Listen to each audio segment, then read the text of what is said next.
Hello friends, welcome back to my channel. ఈ channel ఎవరైనా కొత్తగా చూస్తున్నట్లు అయితే సబ్స్క్రైబ్ చేసుకోండి. బెల్ ఐకాన్ని క్లిక్ చేయండి. ఎందుకంటే నేను పోస్ట్ చేసే ప్రతి వీడియోస్ మీకు నోటిఫికేషన్ రూపంలో వస్తాయి. ఈరోజు మనం చేసుకోబోయే రాయలసీమ సైడ్ డిష్ చింతకాయ పచ్చడి. ఫస్ట్ ఒక ప్యాన్ తీసుకొని 250 గ్రామ్స్ పల్లీలు వేయించుకుందాం.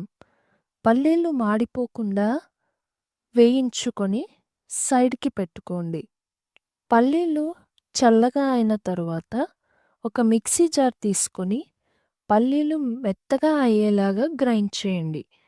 ఇప్పుడు కొంచెం దంచిన చింతకాయ ముద్దని, కొంచెం అల్లం, 6 పచ్చిమిర్చి వేసుకొని కొన్ని వాటర్ని యాడ్ చేసి మెత్తగా గ్రైండ్ చేయండి.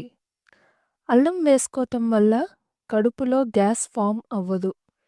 ఇప్పుడు గ్రైండ్ చేసినదంతా ఒక బౌల్లో వేసి సైడ్కి పెట్టుకోండి.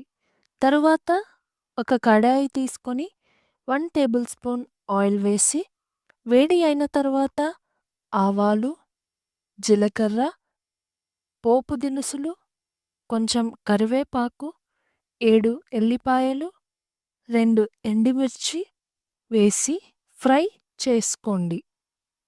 సైడ్కి గ్రైండ్ చేసి పెట్టుకున్న చింతకాయ పేస్ట్ని వేసుకుందాం. లాస్ట్లో 2 ఆనియన్స్ని సన్నగా కట్ చేసి ఈ చింతకాయలోకి యాడ్ చేయండి. అంతేనండి, టేస్టీగా ఉండే చింతకాయ పచ్చడి రెడీ. ఈ చింతకాయ పచ్చడిని చారులోకి కానీ, పప్పులోకి కానీ, సాంబార్లోకి కానీ వేసుకొని తింటే కమ్మగా ఉంటుంది. మీకు మరిన్ని కుకింగ్ వీడియోస్ కావాలంటే డిస్క్రిప్షన్లో లింక్స్ని ప్రొవైడ్ చేశాను, చూడండి. Thanks for watching.